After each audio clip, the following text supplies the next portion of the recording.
Yeah, no, my 5G reception is like fantastic right now. Yeah, no, like right after, like like a day after, I gotta admit, I felt pretty bad, but that second dose, 5G reception. No, I mean the microchip's not even that big. I mean you hardly even feel it. It just makes your voice sound weird. I gotta call you back. Love you. Bye. Oh, hello, and welcome to Office Hours, the companion show to Because...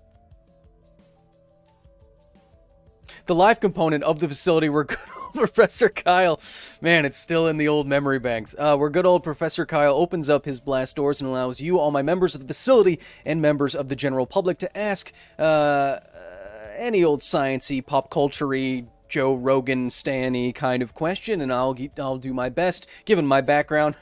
Oh yeah, the chat is loving that, to inform and entertain you. Today, of course, we'll be going through a number of topics as we're wont to do on this live show. It is live, yeah, F's in the chat. Oh, man. We'll be talking about Joe Rogan, why you shouldn't listen to him about vaccines. We'll be talking... look at him. Wow.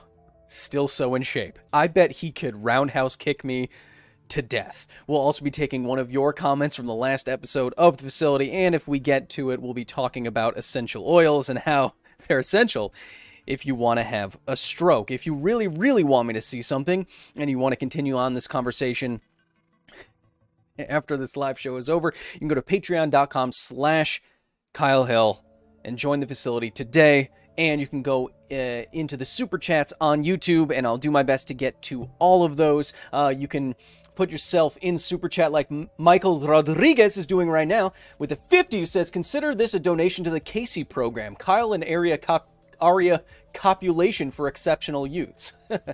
You don't have to pay me for that. But let's pause the super chats for a second, because I know a lot of you are in here watching. A lot of you are watching live for the first time, because I am calling out Joe Rogan about something very important. So let's get to that right now. And I should say, because when I talk about this topic, vaccines and Joe Rogan and the like, it tends to attract a lot of very cool people, trademark. I should mention that the security team is in the chat, and they'll be pulling no punches. Punches will not be pulled. In fact, they have the banhammer ready to go. So with that, let's go on to our very first topic. Let's get into it. Then I'll get to your comments and questions.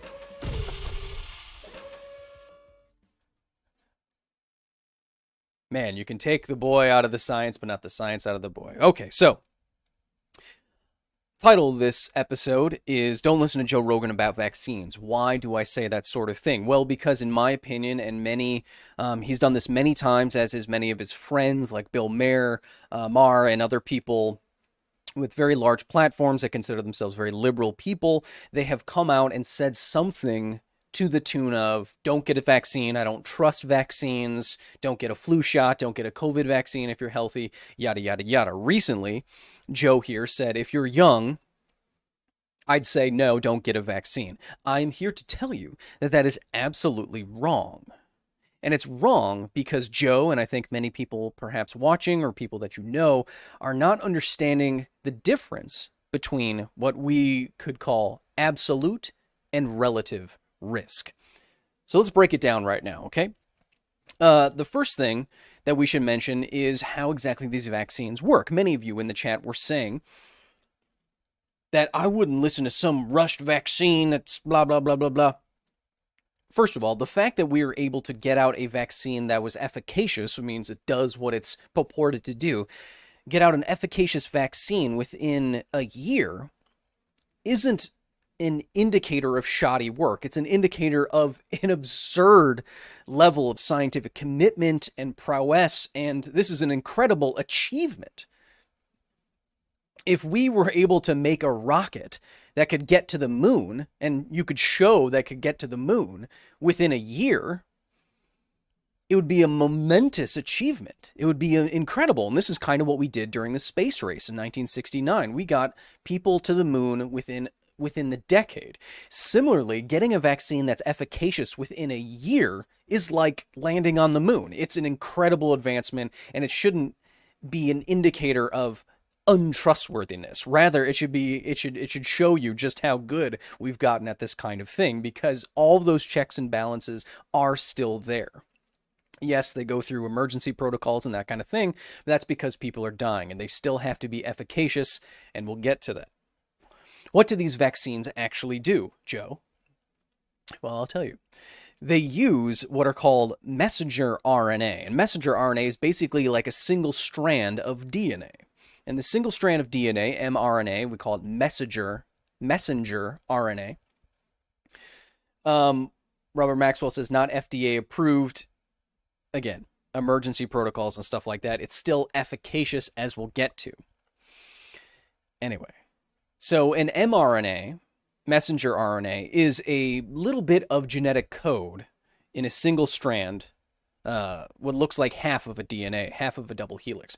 We send this into your body with something like a shot, a syringe, and what this mRNA does is it goes into your cells and it tells your cells to make specific proteins. So this messenger RNA says, here's the code for this specific protein. We want to make it. Your cells make this protein in response to the messenger RNA, and it makes these so-called spikes. These are spike proteins that are the hallmark of the COVID-19 virus. So these viruses have this spike protein on their outsides, and that's what our immune system would look at and latch onto and tell our body to make antibodies for. Our body says, if you see spikes like this again, you should do something about it. So the vaccine is circumventing that process by showing our bodies the spikes first and saying, if you see these again, deal with it. Okay? So instead of giving an attenuated or dead virus to your body, like something like the influenza vaccine would do, we're telling your body to look for the bits and pieces that COVID-19 has on it. I just recently got my second dose 2 days ago, and I'm happy that I can not wear a mask if I'm outside and not in a crowd.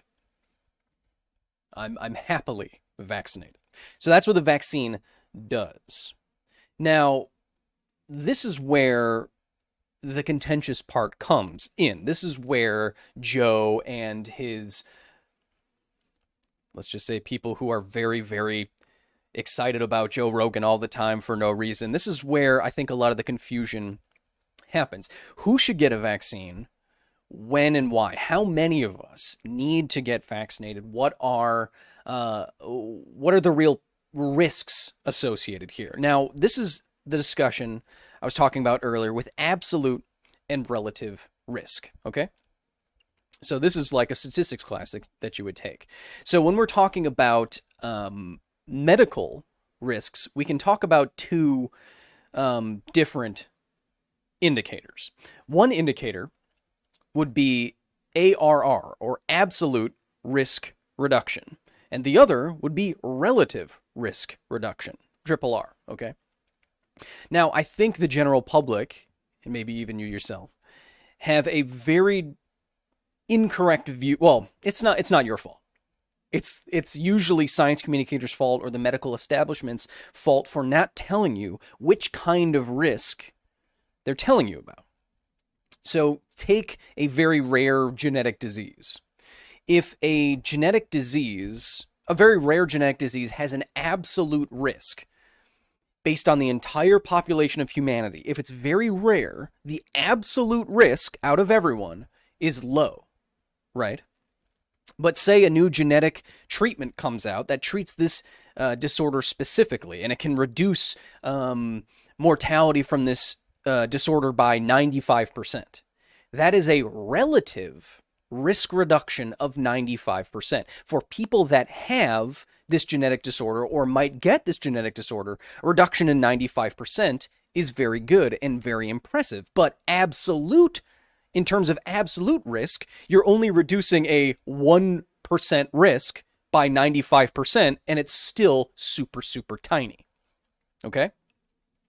So the difference between absolute and relative, absolute is looking at the population of a whole as a whole with no other caveats, no other controls, and relative risk reduction is looking between groups. specific groups, okay? So now let's take a basic vaccine study. How would we determine how efficacious a vaccine is? So let's look on the right of this chart here. Experimental vaccine event rate versus a placebo event rate. So the placebo event rate here, it says that generally out of 100 people, if you don't do anything, if you don't get the vaccine, on average, 2 people will contract the disease here. And I'm not talking about COVID, I'm talking about this specific graph that you're looking at. So it says 2 people will get it. That's a very small chance, right? It's 2%. You have a 2% chance of getting this disease. In the vaccine experimental event rate on your left there, once these people get this hypothetical vaccine, only 1 person gets it, hypothetically, okay? So now, this is a relative risk reduction. We went from a two people out of 100 to 1 person out of 100. Going from 2 to 1 is reducing it by 50%. So what this vaccine has done is taken the population of people who could have gotten sick and reduced it by half, and that's good. That means the vaccine has has a reduction rate of 50%. Now this is where we get to the COVID numbers, and this is where I think people have a misunderstanding. So your chances of getting COVID are low. Your chances of dying from COVID are low. They're not, like, relatively speaking, it's not like a 99% chance or anything like that. So when you hear, so keep this in mind. So when you have these different kinds of vaccines, what we're looking at is the chances that you're actually going to get this, like 1%. Oh, this is a absolute risk reduction. Okay, so so the chances of you getting COVID are low. Now, when, like I said, these vaccines have a relative risk reduction that is very high. Out of the number of people who might get COVID and will contract COVID, these vaccines are very good at reducing the number of people who will die or develop the disease. So these 2 vaccines, Pfizer, Moderna, J&J, 95, upwards of 90%, these are very good at preventing COVID cases. But when you look at it from an absolute standpoint, we're only reducing the absolute risk of you getting COVID by 1 to 3%. And that's only because getting COVID, contracting COVID, is also a low percent. But Kyle, I hear you saying, if getting COVID is a very low percentage chance, and getting the vaccine still looks like it's only reducing my risk just a little bit, then why should I get it? I know. This is where the statistical rubber meets the road, okay? Speaking of rubber meeting the road, do you know what else is a very low percentage chance of happening? You dying in a car accident. If you're in the United States, about 40,000 people a year die in traffic accidents across the country. The absolute risk of you dying in a car accident is 40,000 out of, 300 million, something like that, 300 million people. It's extremely small, okay? It's extremely small. Your relative risk of dying if you're on the road, driving super fast, etc., that's a different thing. You could be like 95% likely to die if you're in a head-on collision at over 60 miles an hour. That's relative.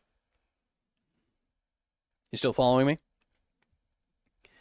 Despite the fact that the absolute risk for dying in a car accident in the United States is very, very low, we go to extreme lengths to still reduce the absolute risk. Why? Because 1% reduction or 3% reduction in 300 million people is still saving tens of thousands, if not hundreds of thousands of lives. And if you care about the suffering of other human beings, if you care about people's health, this is a very simple calculus here. Getting a vaccine is quite analogous to wearing a seatbelt. Wearing a seatbelt is risk reduction, is a relative risk reduction. It doesn't reduce the numbers all that much, absolutely, because your chances of dying in a car accident are already low. But relatively speaking, it reduces your chances a lot. Seatbelts inconvenience you.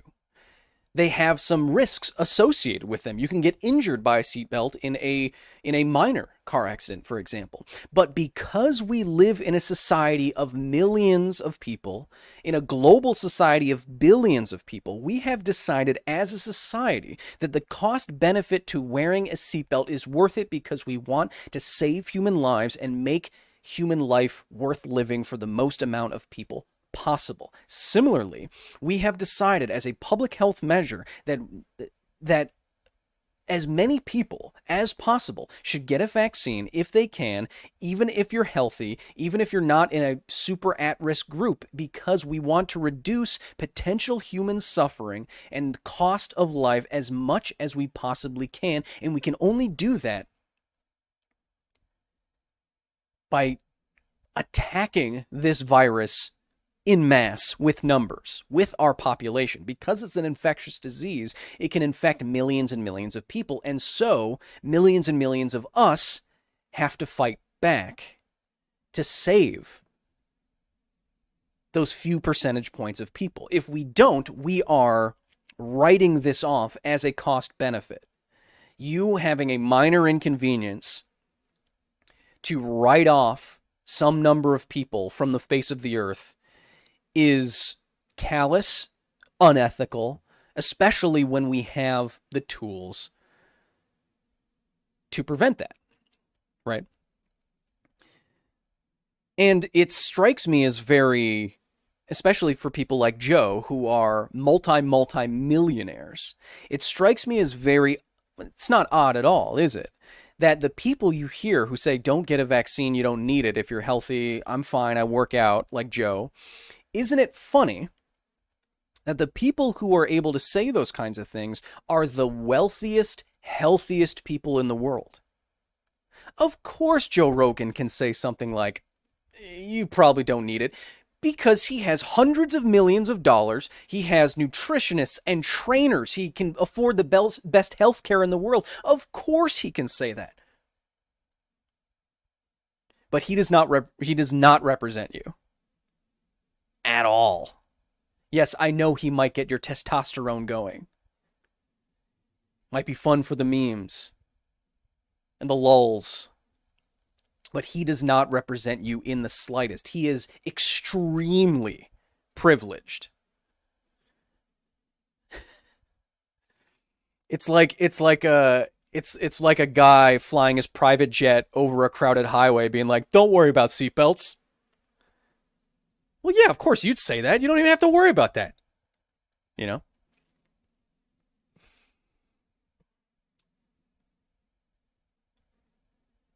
And I should point out that we do the exact same...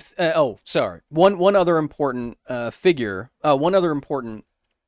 stat that I'd like to point out about this is that with vaccines specifically, we have a term that we call number needed to treat. So with each vaccine, based on the percentages here, we have a number of people that we need to vaccinate in order to prevent one case of the disease occurring. Now, for the influenza vaccine and for COVID vaccines, these are between 80 and 150 people, which means if we're committed to reducing suffering, because we can, and we live in a society, and I know some of you Joe Rogan fans love when I say that, But because we live in a society and we have the scientific tools to save tens of thousands, if not hundreds of thousands of lives, we need as many people vaccinated as possible, because it might take 80 to 150 people vaccinated that are never going to get COVID in the first place to save someone who might get COVID. So if you're, in contrast to what Joe Rogan says, if you're young and healthy, should you get vaccinated? Yes, absolutely. You'll be best equipped to handle it. You'll be best equipped to handle any potential side effects, which there are. After my second dose, the day after, I woke up feeling like I got hit by a truck. But I took some Tylenol, I stayed hydrated, and I'm totally fine. And my arm hurt. It's okay. I'm committed to public health because I'm not a sociopath who just has $100 million in my back pocket and is like, whatever.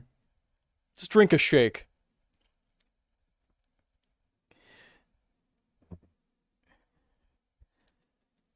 Public health doesn't have that privilege. So get vaccinated, even if you're healthy, because the more of us that do it, the more of us we will be saving. Literally. And you can be a part of that. And why not be a part of that? Be a part of the solution, not the precipitate. It's a chemistry joke, Kevin. Shut up. Okay, I may have gone a bit off the rails there, but I'm fine. Egg Salad with the 10 says, "Hey Kyle, simping for science and for you, mostly science though. Sorry, Kyle. It's okay. I'm not that cool."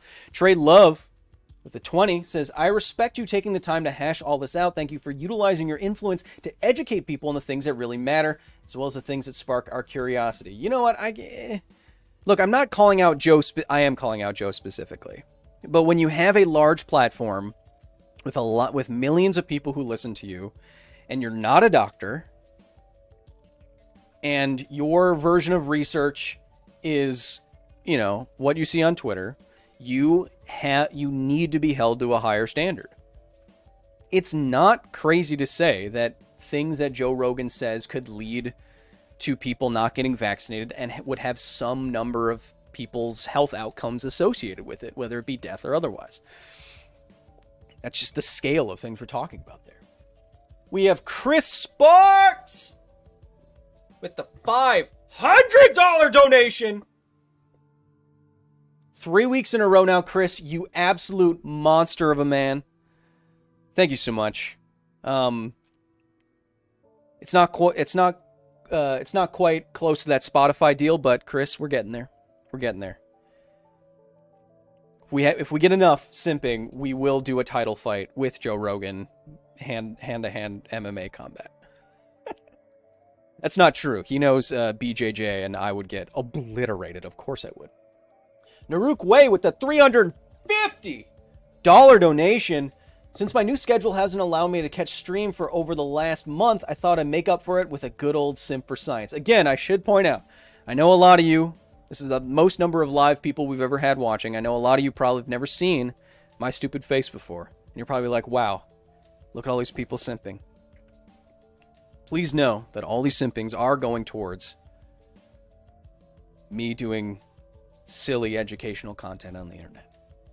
Just right after this, I'll be doing a Bob Ross parody with paint. So know that it's going towards a good cause. And not just a podcaster's Tom Hardy shirts.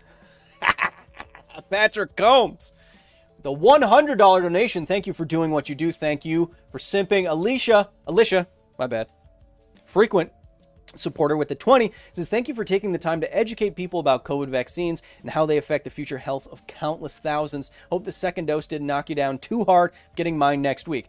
Look, we should be honest about vaccine side effects, right? They do exist. And I'm not exactly sure why the COVID vaccines have such an associated knock-on effect after the second dose. Well, I mean, if you think about it, I saw something similar as to, why does getting a sunburn make you so tired? Good question. Similarly, why can a vaccine make you feel so tired and lethargic and sore and stuff? Well, if you think about it, you are exercising an entire body system. Your immune system is a huge part of what keeps you alive. And if you're exercising it all at once and you're stress testing it by giving it something to do and identify and attack, that takes a lot of metabolic resources. So, of course, it makes sense if you get very tired or sore or you activate some kind of fever response. That makes sense. But after my second dose, yeah, I was flat on my butt. I felt like I couldn't get up out of bed. I slept all day. But I'm good. I'm good now. And I feel good. I've done my part. And I have a hat that says Vaccinated on it. Because I'm aggressive about science communication. Veil Walkers with the 20 says, hey, Kyle, love the show. Got a space question. How do we know the Milky Way is a two-armed spiral galaxy and not something like an ellipse or with more than two arms? Is it just an assumption or do we have something to confirm it? I believe it would be from multiple observations of the spiraling and twirling of the stars in the night sky and piecing that together over the course of, many observations over years. But I don't know. Well, stars tend to cluster. Gravity tends to make things cluster. Things with mass tend to come together. And so I guess it would make more sense, astronomically, wouldn't it, that arms or tentacle-like things rather would appear in a collection of mass rather than a perfectly distributed mass system. This is why stars exist in the first place. It's because of gravity, gas and dust in interstellar space will not be equally distributed. It will tend to come together and to clump up so much that it forms fusion at its center, and then quantum tunneling will cause fusion to happen, and you get light, and then a few billion years later you get me. Think about that for a second. Laser Cow with the 10 says, Shohei, love the Kyle, just want to say hi. Hi, Laser Cow. Thank you for talking to me earlier before the stream even started. Jacqueline Walker says, this is my favorite channel to listen to while I play games. I think you meant games. I hope your M key is not broken. Elizabeth with the 20 says, since you missed it, my tiny humans question of the week, hello Alex, is how do electronics work, i.e. cell phones and my Wii U? Well, all of electronics is cleverly moving electrons around. In electronics, we create differences in the amount of electrons that are around, which makes some electrons want to jump to the place where there's less electrons or more electrons, and by getting this balance really, really right, down to like single electrons and such, we can make that movement say certain things digitally, like a yes or a no, or a 1 or a 0. And by controlling the density and movement of electrons throughout electronics and coding that movement into 1s and 0s, we can create digital languages, and from that, we can build entire digital representations. Like me, am I even here right now? Who knows? I could just be 1s and 0s. I mean, look how often my color correction keeps going based on it's really irritating me. I should turn it off. Can I turn that off right now? Keep chatting.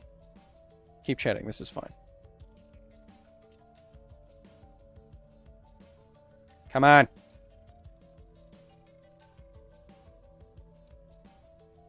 Here, watch this. This is all happening in real time. Isn't that cool?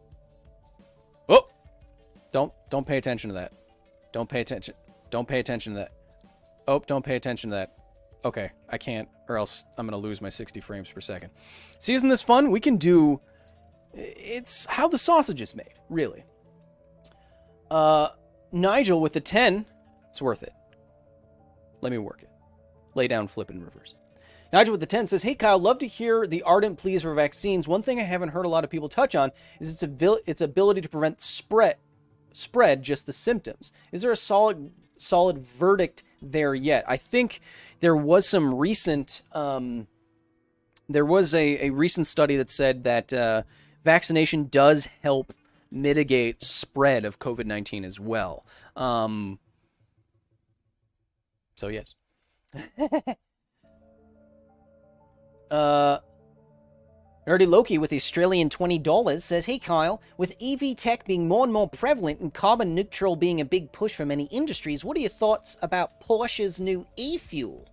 Well, the real issue with electric vehicles is it's going to be an uptake issue. We need more of them and more. We would, to make a real dent in climate change, we need to hard pivot into a lot of these green technologies. We don't have 100 years or 50 years or 25 years, right?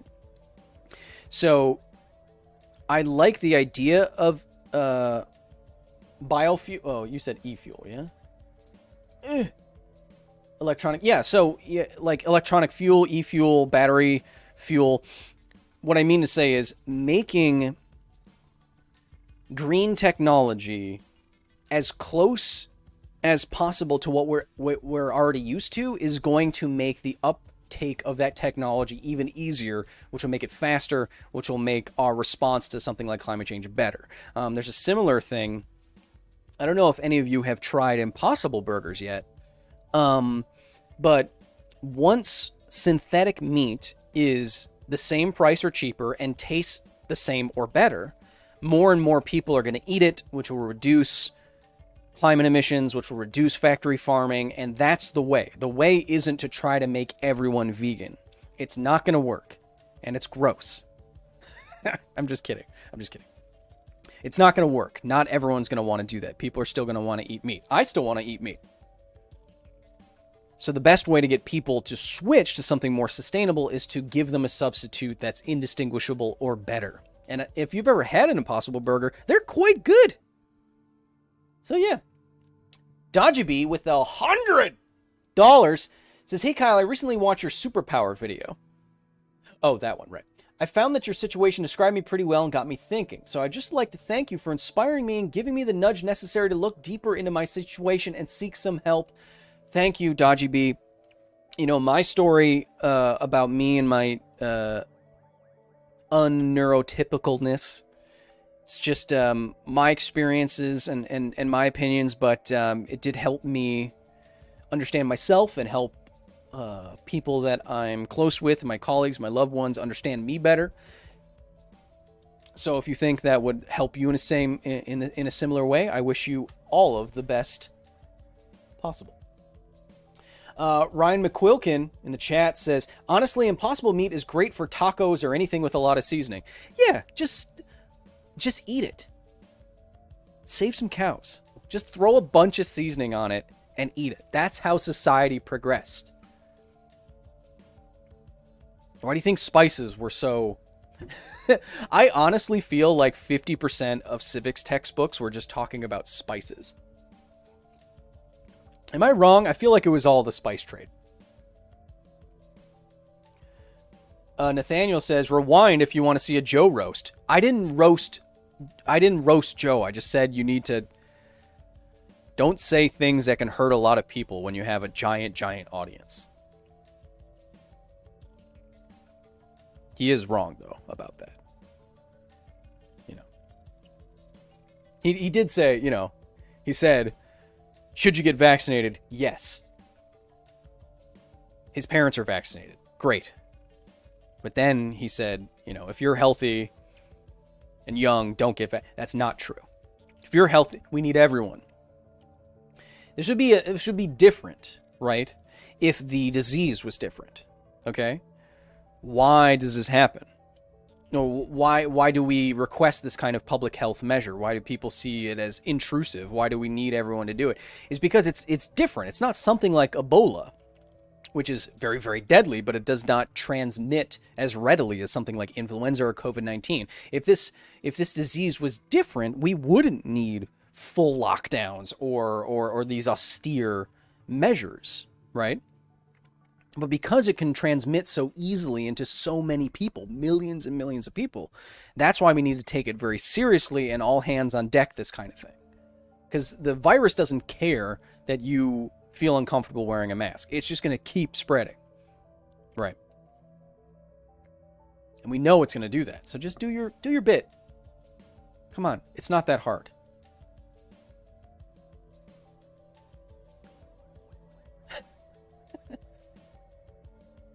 Albino Kangaroo is real says priority should go to those who are vulnerable. We've passed that. Many countries have now passed that phase. The United States has passed that phase where everyone over the age of 16 can get vaccinated. If you can get vaccinated, do it. If you can make an appointment, if you can go in and do it, do it. I feel, Kangaroo, there that you're using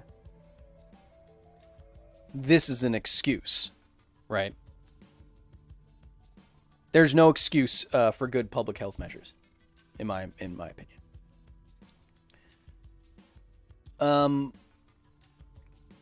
Seth Lowe in the chat says, Kyle, where do we research the extent of side effects outside of the CDC? That's problematic because the only big repository of vaccine reported side effects is called VERS.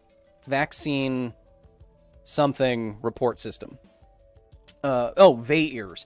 Vaccine adverse of VAERS. Vaccine adverse event reporting system, something like that. The problem is anyone can report anything to that system, and so very often those reports are misleading. They're not peer reviewed. They're not checked. They're not controlled for. They're not tabulated in a way that's rigorous, and so it's hard to get an idea from public reporting what vaccine side effects are. Now, when you say, can we get something other than the CDC?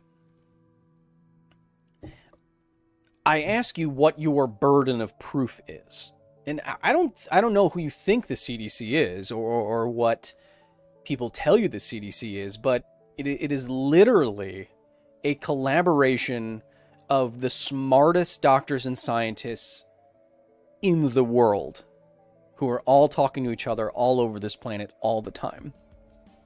I don't know where you would get a better source of information, to be honest, because it is quite,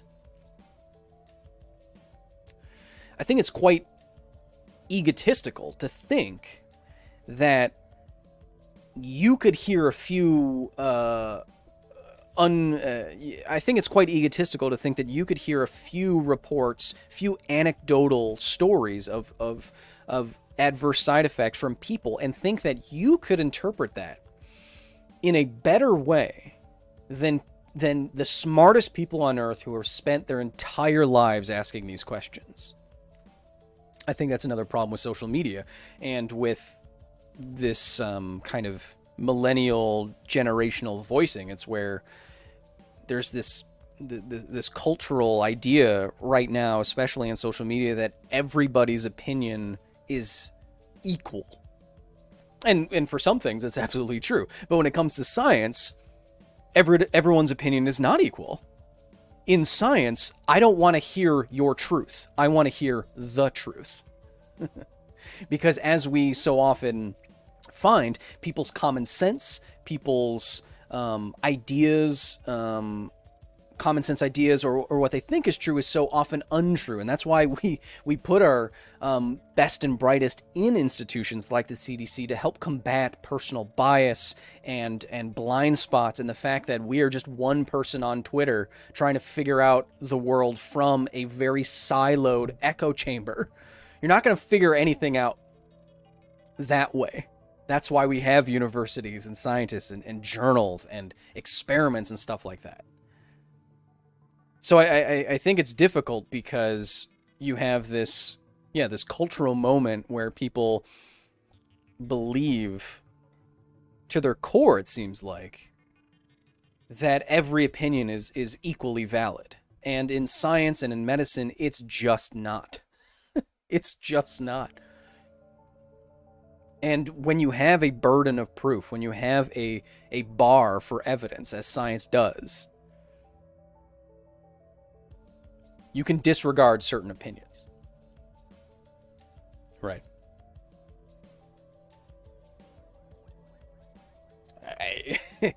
It sounds like I'm being callous here, but I'm really not. I respect the work that goes into becoming an absolute expert in something. And not everyone's an expert. Not everyone's opinion matters in science. Because opinions don't matter in science. Facts do. Yeah, you can write that one down. It was okay. Just chop out some of the middle bits where I was like umming and stuff. Yeah. Yep. Etched in gold, baby. Thanks, Kevin. Kevin. Sorry, we have Cheech Ola, as usual, with the Australian $31, says, "G'day, Kyle. Sorry I'm late. What are those little floating squiggly lines I see in my vision sometimes, but I can't seem to look at? That's normal, right? Or am I weird or something? Cheers, you absolute legend." So the squiggly things that you see in your eyes sometimes are sometimes blood vessels, but other times are just called eye floaters. And eye floaters, I know this because I have so many of them in my vision that when I look at any single color surface, I see enough eye floaters in my eyes to make it look like there's flies buzzing in front of my face, and it's very irritating. It's like visual tinnitus. Anyway, what are those? That guy died.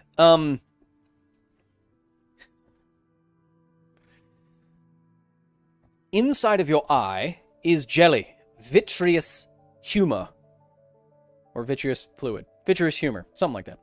And it's eye jelly. It's not like water. And when I say it's not like water, I mean it has a different density than water. Okay?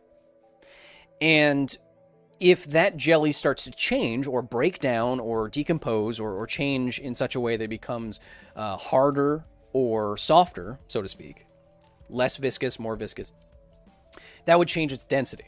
And we know when light travels through different things of different densities, it can bend or refract. And when things bend or refract, it changes how the light moves through it, and it can create shadows where the light is no longer. And you've seen this. If you've ever seen a bug or a fly land on a surface of water, you see this weird shadow underneath it. Why? Well, it's bending the surface tension. It's bending the surface of the water, which bends how the light goes through it. Think of the light going straight down into the pool, and then the bug stands on it. It bends like this.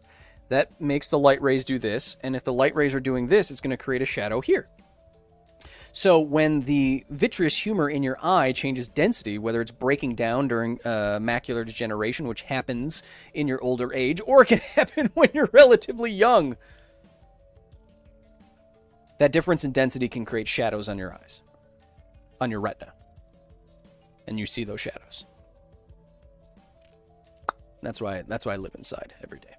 John Kelly with the $50 and nothing to say about it. Whew, classy.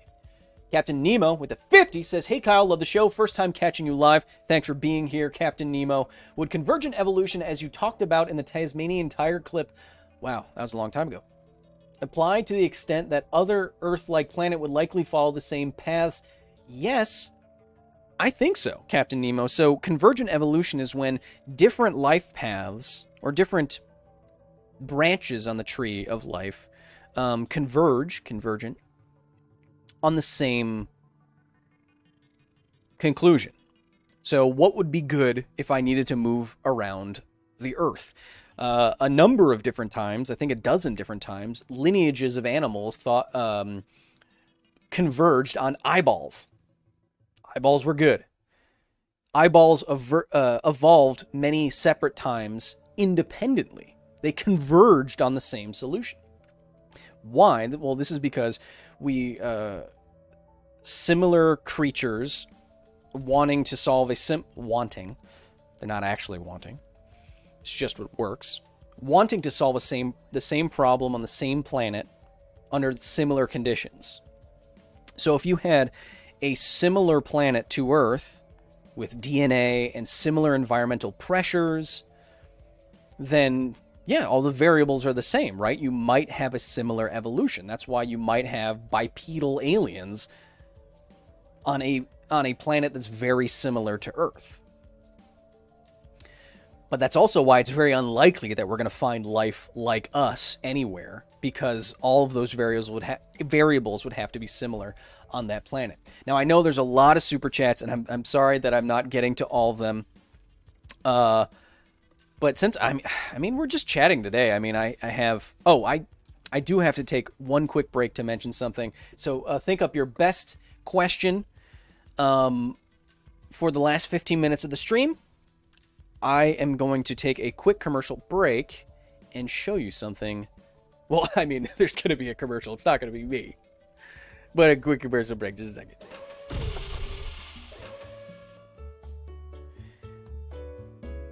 Hey, it's your boy, Kyle Hill. Do you play Magic the Gathering? Do you play Magic the Gathering and you want to bling out your deck so that when you play Magic with your friends, they're super jealous? Well, enter the world of Mythic Frames. Launched today on Kickstarter from the creators of Alter Sleeves, you can now sleeve your entire deck in a theme brought to you by an artist and a content creator collaboration. That's right. We're already part of the way there. How does it work? Well, Mythic Frames is giving you a number of different collaborations from artists and content creators that if you support it and back it, when you back each Mythic Frame, you can throw your support behind one design or another, and if a design gets a number of backers, like 200 credits needed, then it will unlock the partnership, and you can get these amazing altar sleeves. What is an altar sleeve? Well, it is a sleeve, a penny sleeve, that goes over your Magic cards and changes them without changing the physical card. And then you can put these sleeves in a normal, larger sleeve, and your cards come out looking like this, and they're awesome. Why am I mentioning this? Well, because there's a number of amazing Magic artists and content creators that you can back to get your entire deck sleeved in a single awesome theme. But Cal, again, why are you mentioning this? That's because if you all like science, like Magic the Gathering, like me, and you push past all the way to the very last stretch goal, not only can you get some of these amazing sleeves here, you can get a custom. Just a second. These are really cool too. You can get a custom, if we meet our stretch goal, a custom Dinklist Kyle Hill sleeve where we enter the space between planes, baby, and we are going to a vapor wavy place of goodness where you can make your deck look like the coolest on the block. That's right, I already sleeved up one entire deck like this. You get a Vaporwave Void, Glitch, wonderful sunset colors with the signature to boot. So that's Mythic Frames from Alter Sleeves. If you want to check it out on Kickstarter. It's gonna be good. Let's get these Kyle Hill sleeves out into the world, because I want to flex on Joe Rogan that way.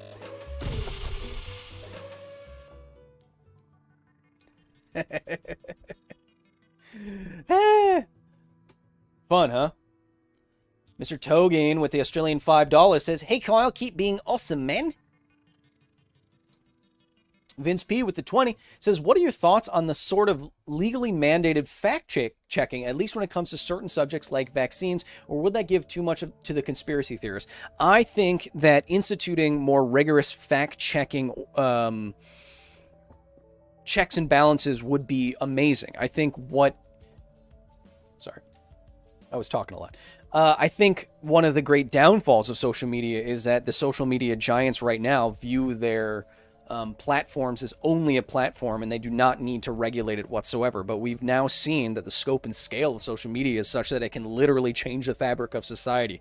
And so I think it does need regulation with teeth that you can enforce. And enforcing it with fact-checking has been shown in some studies late last year, that fact-checking does change people's opinion and is valuable.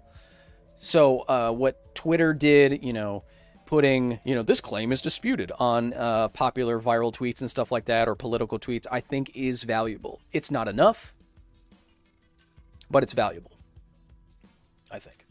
The nerdy OG with the 20. Hey, Kyle, love your stuff. How can I explain the facts behind vaccine science and COVID in general to my Christian parents? I'm Christian as well, but do not believe in some of the facts Christian networks say. Look, no matter your religion, no matter your denomination, I was raised Catholic. Didn't quite turn out how I think the church wanted, but I was raised Catholic too. And if you want to explain it to your parents, vaccine science, it's very, very simple. If you believe, well, it's not simple, but you can explain it in a simple way, I believe. If you believe that there is a deity who created everything on the earth and how everything on the earth worked, what we're doing is taking one of those, taking some of the blueprints that the deity provided us and giving it to our bodies, such that our bodies can take this grand design and use it to fight off the demon that is COVID-19. Another natural creation. Why would a loving deity create something that caused so much pain? You don't have to get into all that. But we are using nature to further human flourishing. We're not doing... It's not as unnatural as it seems, the vaccine. We are giving ourselves a most wanted poster for our immune system. A natural, something, the spikes that the COVID-19 virus would show our immune system anyway. But since we know that, we're taking advantage of it and says, yoink, and we're giving it to our immune systems before we encounter it, such that when we do encounter it, our bodies can say, no, though you be of deity creation, I already know that you are not good. I feel like that was a little patronizing. Was it? I apologize if it was. But in the minds of a more spiritual or religious person, I'd say that if everything in the universe was created by a deity, we are simply using the tools and the resources that deity gave us to maximize human flourishing in a very creative way. I do not adhere to this view, but that'd be one interpretation of what a vaccine does. William Bauer with the 10 says, hey Kyle, love the show. Don't mean to be pessimistic, but do you think mankind will last more than a few more centuries? I'm 21 and often feel as though we won't make it through my lifetime. Well, William, it's okay. We'll probably make it through your lifetime if you're 21. It means you got, on average, for a male, about 51 more years. A few more centuries, though? I don't know. If I'm being honest. It would only take one nuclear strike in a large city to plunge most of the planet into a recession. And lead to, food shortages and stuff that would kill off, a third of humans. So, we've advanced in our technology to the point where we're constantly on the precipice of annihilating ourselves. And I'd really like to step back from that point. Demetrius Augurs with the 20 says, hey Kyle, love you and your content, top tier stuff. So if we were to find life that wasn't carbon-based, what element would substitute for carbon if possible? Well, you hear a lot about this. You hear about silicon-based life. And when you hear about it, it's because of how many bonds silicon can form. Carbon is very good at making a lot of different stuff because it can bond with 4 different things that can share an electron with it at 4 different places. Not all atoms and elements can do that. Carbon can do it in 4 different places with its electrons and sharing them. So because it has 4 ways to share at the same time, it has exponentially more compounds that it can make. That's why there's so many hydrocarbons. That's why there's, butane and ethane and methane and, all these things, and sugar and all this stuff. So carbon's very good at making bonds. Similarly, silicon can make 4 bonds. So that's why when we think about that, that's one element that's held up, because it can also make a lot of bonds. Not berry bonds or bearer bonds, but bonds. Levy D says, hey Kyle, love the show. I almost lost you. So much so that I just became a patron. Whew! If you want to join the facility, if you want to drape on a silky white lab coat, that's patreon.com/Kyle Hill, baby. You can talk with me every day on Discord, and you can make emojis of me. And anything else. We have emojis of we have an official tardigrade emoji. It's amazing. I had thought about Magic the Gathering, its effect on reading comprehension, but I don't know the proper routes to study it further. Thoughts? Join. It sounds like a research project in a university. It sounds like a thesis project in English for a master's using Magic the Gathering. That's what it sounds like to me. Walter Hickman with the 20, getting near the end of the stream. Don't worry. Later in May, next month, we'll be starting up a Twitch channel. I'm not telling you where yet. But we're going to start playing some sciencey sci-fi video games infused with science. We'll be talking about it for hours at a time with special guests and celebrities. It's going to be great. Stay tuned for that. So we'll be having much more than just office hours, hopefully. Hey Kyle, science question, Walter Hickman says, could you potentially use a warp drive to escape the gravitational pull of a black hole? Well, again,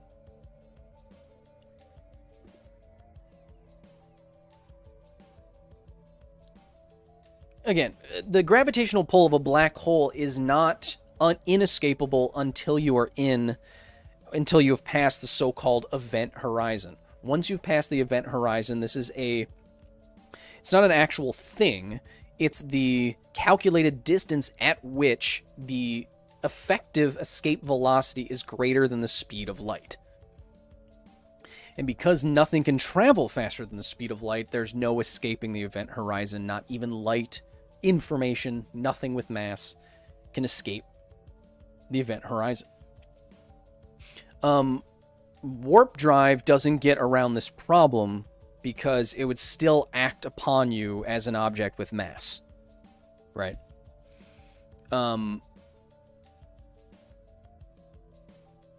Yeah. There you go. Wow, Anthony Kuhn with the $5 asked the exact same question. I'll look into it further, I guess, because I don't think that was a satisfactory explanation.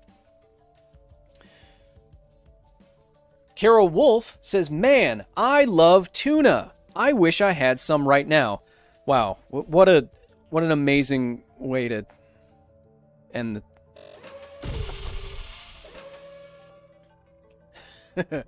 Oh, that's not right. That's not. Disregard that. A lot of technical issues on the stream today, but it's okay. Joe Rogan got me riled up. I forgot that I didn't check the Lola's enclosure until just now. That's my bad. As always, Music Central Piano, 5143, a random $50 donation from Music Central, as usual. Who said, "Does the stream look smoother?" I put it at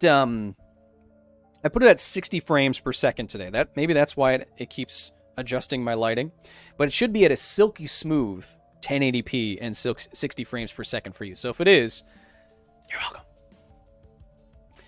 Music Central, the 5143 says, great work, Kyle. I was talking about the car accident statistic analogy earlier today. It's easy to understand. And again, as Sam Harris stated, not all opinions should matter. That's what it means to have expertise. Stay safe and stay rational. Exactly. Thank you so much for joining me on this episode of Office Hours. What do we have coming up this week? Well, I'm a little bit behind at the facility right now because we published an episode early with Dr. Miguel Alcubierre. last week. If you haven't watched that, please go watch that. The guy who popularized warp drive as a concept. We got a long 10-minute interview with him there. This week at the facility, we're going to be doing a Bob Ross impression. For what reason, you'll find out soon. We'll also... And then next week, I just finished recording the next mini-documentary in the Half-Life History series. This one is about America's first nuclear meltdown. And it's the longest and most detailed I think I've ever done. It's going to be well over 20 minutes, I think. It was over 5,000 words. If you like me narrating those videos and those kind of somber nuclear disaster kind of stuff, stay tuned for that. I think it's going to be very interesting. Kind of gruesome, but very interesting for all of you. I hope you have a wonderful rest of your week and your weekend. I'll be getting... And speaking of the rest of your week, I mean, if you want to get any videos that I put out earlier, if you want to talk to me on Discord every day, if you want to get private members-only live streams, which we will be doing this Friday for all of my professors. Not like that, but, you know, we just talk. You can go to patreon.com/Kyle Hill and join the facility today and get your name on ARIA each week and get yourself a silky white lab coat that they're back-ordered. Don't ask me about them. But you can do that. Thank you so much to my security team today who had to deal with all the opinions. I hope you learned something. I hope it was educational. I'll see you next week live and next month. Like I said, we'll be starting some of our playthroughs of sci-fi video games, starting with the remaster of Mass Effect with some special guests, some celebrity guests that you're not going to want to miss. So until next time, be nice to each other, because this is all we got. And get vaccinated, despite what the Rogue says. Wait, is that why the Rogue? Hey, that's kind of cool. Hey, should we call him? Yeah, you're right. I don't want to call him either.